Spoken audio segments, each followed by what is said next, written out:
नमस्कार दोस्तों, स्वागत है आपके अपने चैनल बीसी एजुकेशन में। दोस्तों, आज हम इस वीडियो में कार्य क्षमता पर आधारित प्रश्नों को हल करेंगे बेसिक और कंसेप्ट के साथ। तो चलिए शुरू करते हैं आज के वीडियो को।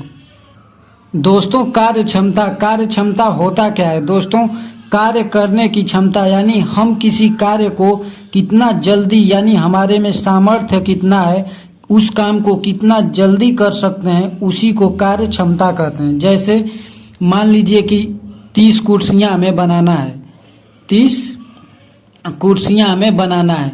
दोस्तों, इस पे दो लोग, एक राम जिसका कार्य क्षमता 3 है और श्याम जिसका कार्य क्षमता 2 है। दोस्तों, राम की कार्य क्षमता 3 है तो इस कुर्सी को कितने दिन में बना लेगा? दोस्तों, 30 कुर्सी है, 3 के कार्य क्षमता से ये 10 दिन में इस कुर्सी को बना देगा। दोस्तों, श्याम इसको 30 कुर्सी है, श्याम 2 की इफिशियंसी से इसको 15 दिन में बनाएगा। तो दोस्तों, जिसका इफिशियंसी यानी कार्य क्षमता अधिक होगा उसका किसी काम को करने में समय कम लेगा, और जिसका कार्य क्षमता कम होगा वो समय ज़्यादा लेगा। तो दोस्तों, इस उदाहरण से एक कंसेप्ट निकलता है कि जैसे राम और श्याम। दोस्तों, राम का इफिशियंसी 3 है और श्याम की इफिशियंसी 2 है। ये कार्य क्षमता का रेशियो है। दोस्तों, कार्य क्षमता तो समय का रेशियो क्या होगा? दोस्तों, कार्य क्षमता का रेशियो का उल्टा यानी इन्वर्सली प्रोपोर्शन समय का होता है। तो दोस्तों, समय का 2:3 हो जाएगा। दोस्तों, यही सबसे महत्वपूर्ण है। इसको यदि आप समझ लिए तो कार्य क्षमता वाले प्रश्न कभी भी आपसे गलत नहीं होंगे। दोस्तों, यदि कार्य क्षमता यदि अधिक रहेगा तो आपका समय कम लगेगा। जैसे देखिए, यहाँ पर राम की कार्य क्षमता 3 है और यहाँ पर अधिक है तो इसको समय कम लगा है, और श्याम की कार्य क्षमता कम है तो इसको समय ज़्यादा लगा है। तो दोस्तों, कार्य क्षमता यदि अधिक रहेगा तो समय कम लगेगा, यदि कार्य क्षमता कम रहेगा तो समय ज़्यादा लगेगा। दोस्तों, इतना बस आप याद रखेंगे तो आपका कार्य क्षमता वाला प्रश्न गलत नहीं होगा और बहुत ही आसानी से हो जाएगा। तो दोस्तों, उम्मीद करता हूँ कि ये कार्य क्षमता आप समझ लिए होंगे। चलते हैं अब प्रश्न पर। दोस्तों, ये पहला प्रश्न है। दोस्तों, प्रश्न को करने से पहले उसको अच्छी तरह से पढ़ना बहुत ज़रूरी है। यदि प्रश्न को नहीं पढ़ेंगे तो हमारा उत्तर कभी सही नहीं आ सकता है। तो प्रश्न को पढ़ते हैं। ए बी से 3 गुना शक्तिशाली है। ए किससे शक्तिशाली है? बी से। दोस्तों, ए बी से 3 गुना शक्तिशाली है। तो ए और बी। दोस्तों, पहले कार्य क्षमता किधर लिखते थे हम? इधर। तो ए बी से यानी ए 3 है तो बी 1 है। ए की कार्य क्षमता 3 है तो बी का 1 है, क्योंकि बोला है बी से। दोस्तों, ए शक्तिशाली है किससे? बी से। यही लैंग्वेज को समझना बहुत जरूरी होता है। और उसके बाद क्या बोला? 3 गुना शक्तिशाली। यदि बी किसी काम को 30 दिन में करे, बी किसी काम को 30 दिन में करे तो ए उस काम को कितने दिन में करेगा? दोस्तों, पहले हम क्या करते थे? यहाँ पर दिन लिखते थे, यहाँ पर दिन, यहाँ पर कार्य क्षमता, और जो इसका एलसीएम आता था यहाँ पर टोटल कार्य। तो दोस्तों, हमें किसी तरह टोटल कार्य लेके आना है। तो टोटल कार्य क्या होता है? वर्क बराबर टाइम इनटू एफिशिएंसी। तो दोस्तों, इसमें टाइम कितना है? 30 दिन, और इफिशियंसी कितना है? 1, यानी हमारा टोटल काम 30 हो गया। यहाँ पर हम निकाल लिए। दोस्तों, और टोटल काम 30 हो गया और बोला है कि तो उस काम को कितने दिन में करेगा? तो ए की इफिशियंसी कितना है? 3 है, तो बटा 3 3 दहा में 30। दोस्तों 10 दिन में इस काम को आसानी से वो कर देगा। दोस्तों उम्मीद करता हूँ कि ये प्रश्न समझ में आया होगा। चलते हैं अगले प्रश्न पर। दोस्तों ये अगला प्रश्न और ये अलग टाइप भी है, क्योंकि इसमें परसेंटेज में आ गया है। तो अब इसको क्या करेंगे, कैसे इसको लगाएंगे, इसको अच्छी तरह से पढ़ लेते हैं प्रश्न को। दोस्तों एक काम को 21 दिन में कर सकता है। बी ए से 40% अधिक कुशल है। कौन? बी जो है ए से, यानी बी अधिक कार्यकुशल है ए से। इसका मतलब यही हुआ। बी द्वारा उस काम को अकेले समाप्त करने के लिए अपेक्षित दिन।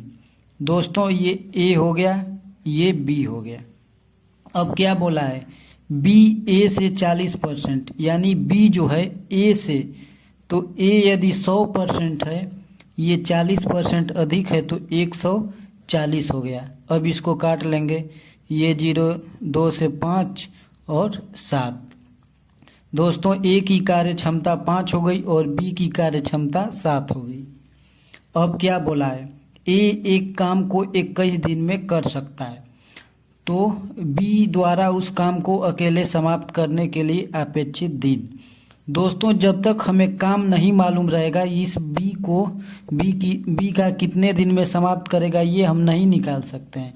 तो सर्वप्रथम हमें काम मालूम करना पड़ेगा कि कितना काम करना है। तो काम कैसे मालूम करेंगे, वर्क बराबर क्या होता है, वर्क बराबर होता है टाइम इनटू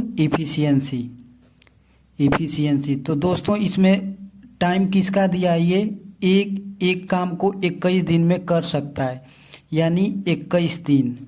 और ए की इफिशियंसी कितना है, 5 है, तो गुणे 5। दोस्तों ऐसे कर देंगे तो हमारा वर्क मालूम चल जाएगा। तो वर्क कितना हो जाएगा, 5 एकम 5, 5 दूना के 10। दोस्तों वर्क मालूम चल गया 105। अब क्या बोला है, अब हमारा काम आसान हो गया। इस प्रश्न को अब आसानी से कर सकते हैं, क्योंकि इस टाइम और वर्क में वर्क ही मालूम चल जाएगा तो हमारा काम आसान हो जाता है। बी द्वारा उस काम को अकेले समाप्त करने के लिए अपेक्षित दिन। दोस्तों बी का कार्य क्षमता कितना है, 7 है, तो 105 काम है और 7 की इफिशियंसी से ये कितने दिन में कर देगा, 7 एकम 7 और 7 पंजे 35, 15 दिन में। दोस्तों हमारा प्रश्न कितना आसानी से हो गया, उत्तर सी है। दोस्तों इस कार्य क्षमता वाले प्रश्न में वर्क यदि हमारा निकल जाएगा तो ये प्रश्न बहुत ही आसानी से हो जाते हैं। दोस्तों यदि ये नहीं आया प्रश्न तो कोई बात नहीं, अगले प्रश्न देखते हैं, वो भी ऐसे ही है। चलते हैं अगले प्रश्न पर। दोस्तों ये अगला प्रश्न है और ऐसे ही प्रश्न इस समय एग्जाम में आ रहे हैं, क्योंकि ये ट्रिकी होते हैं और लैंग्वेज बेस्ड क्वेश्चन होते हैं। दोस्तों क्या बोला है, ए एक काम को 9 दिन में कर सकता है यदि ए की अपेक्षा बी। देखिए यहीं से और यहाँ तक लैंग्वेज इसका इसी में लड़के फंस जाते हैं। ए की कार्य क्षमता ए की अपेक्षा बी 50% अधिक कुशल है। इसमें कौन अधिक है, बी अधिक है, क्योंकि ये बोला है ए की अपेक्षा बी 50% अधिक कुशल है। तो यहाँ पर ए हो गया, ये बी हो गया। यदि दोस्तों ए 100% है तो 50% अधिक भी होगा, तो 150 हो जाएगा। अब इसको काटेंगे, 50 से 50 दूना 100 और 50 तियाँ 150। दोस्तों ए की कार्य क्षमता 2 है और बी की कार्य क्षमता 3 है। अब आगे क्या बोला है, हमें टोटल वर्क निकालना है, यानी कितना काम करना है। यदि वो निकल जाएगा तो बी उस काम को कितने दिन में करेगा ये आराम से मालूम चल जाएगा। तो काम निकालने के लिए क्या करेंगे, वर्क कैसे निकलता है, वर्क निकलता है टाइम इनटू इफिशियंसी। दोस्तों टाइम कितना है, ये एक काम को 9 दिन में कर सकता है, तो 9 दिन हो गया, गुणे ए का इफिशियंसी कितना है, 2 है, तो 9 गुणे 2 बराबर 18 काम। दोस्तों अब हमें टोटल काम 18 करना है, इतना ही काम है। अब क्या बोला है, तो बी उस काम को कितने दिन में कर सकता है। दोस्तों बी की इफिशियंसी यानी कार्य करने की क्षमता एक दिन में कितना है, 3 है, तो इसको बटा 3 कर देंगे, तो 3 छक 18। दोस्तों बी इस काम को 6 दिन में कर देगा। ये हमारा उत्तर बी हो गया। दोस्तों उम्मीद करता हूँ कि ये प्रश्न आप लोगों को समझ में आया होगा। दोस्तों यदि प्रश्न समझ में आ रहा है तो चैनल को सब्सक्राइब कर लीजिए और बेल आइकन को दबा दीजिए। चलते हैं अगले प्रश्न पर। दोस्तों ये अगला प्रश्न है। दोस्तों 3 प्रश्न करने के बाद अब आप इस प्रश्न को आराम से कर सकते हैं। दोस्तों इसको कैसे करेंगे? ए की कार्य क्षमता बी से 30% कम है। दोस्तों इतना लाइन यदि आप समझ गए होंगे तो ये प्रश्न आसानी से कर सकते हैं। जैसे ए है और बी है। दोस्तों अब क्या बोला? ए की कार्य क्षमता बी से 30% कम है। दोस्तों इस लाइन को आप समझिए, किससे कम है? बी से कम है ए की कार्य क्षमता, यानी बी का अधिक है। यदि बी का 100 है तो 30% कम यानी 70% ए का होगा, क्योंकि ये प्रश्न में बोला गया है। इसको काटेंगे 10 से, 10 सत्ते 70 और 10 दहा में 100। दोस्तों ए का कार्य क्षमता 7 है और बी का कार्य क्षमता 10 है। जब कार्य क्षमता आ जाने के बाद आगे पढ़ेंगे। यदि बी किसी काम को 28 दिन में समाप्त कर सकता है। दोस्तों यदि हमारा यहाँ पर टोटल वर्क मालूम चल जाएगा तो हमारा ए कितने दिन में करेगा उसको पता कर लेंगे हम। तो टोटल वर्क कहाँ है? वर्क बराबर टाइम इनटू इफिशियंसी। तो टाइम कितना है? 28 दिन। 28 गुणे 10, क्योंकि बी का इफिशियंसी 10 है। तो दोस्तों टोटल काम 280 हो गया। अब 280 काम हमें टोटल करना है। वो कौन करेगा? ए उसे कितने दिन में समाप्त करेगा? तो दोस्तों ए का कार्य क्षमता कितना है? 7 है, तो बटा 7। तो 7 चौको 28, 40 दिन में ए इस काम को आराम से कर सकता है। तो हमारा उत्तर सी हो जाएगा। दोस्तों उम्मीद करता हूँ कि ये प्रश्न आपको समझ में आया होगा, क्योंकि ये बहुत आसान होते हैं। बस आपको करने का तरीका मालूम होना चाहिए। दोस्तों यदि आप इस तरीका से करेंगे तो ये प्रश्न बहुत ही आसानी से हो जाएगा। चलते हैं अगले प्रश्न पर। दोस्तों ये अगला प्रश्न है और इस प्रश्न को अच्छा तरह से पढ़ते हैं। ए की कार्य क्षमता बी से 2 गुना है। दोस्तों किससे अधिक? इसमें एक का कार्य क्षमता अधिक होगा कि बी का? ये आप जान गए तो ये प्रश्न आसान हो जाएगा। दोस्तों लिखा है ए की कार्य क्षमता बी से। दोस्तों बी से किसका अधिक है? ए, यानी ए का 2 होगा तो बी का 1 होगा, क्योंकि ये लिखा है कि ए की कार्य क्षमता बी से 2 गुना है, यानी बी से 2 गुना है। बी का 1 है तो ए का 2 हो गया।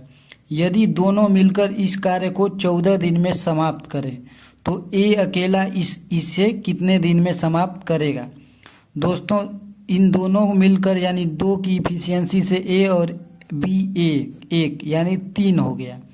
14 दिन में समाप्त करेगा तो दिन का गुणा करेंगे 14, तो 14 दूना के 28, 14 तिया 42। दोस्तों टोटल काम हमारा कितना हो गया? 42 हो गया। अब तो ए अकेले इसे कितने दिन में समाप्त करेगा? दोस्तों टोटल काम 42 है, यानी टोटल कुर्सियां हमें 42 बनाना है और ए 1 दिन में 2 काम करता है, तो 2 का भाग दे देंगे तो कितना आ जाएगा? 2 दूना के 4, 2 एकम 2। दोस्तों 21 दिन में ए इस काम को समाप्त कर देगा। हमारा उत्तर ए हो जाएगा।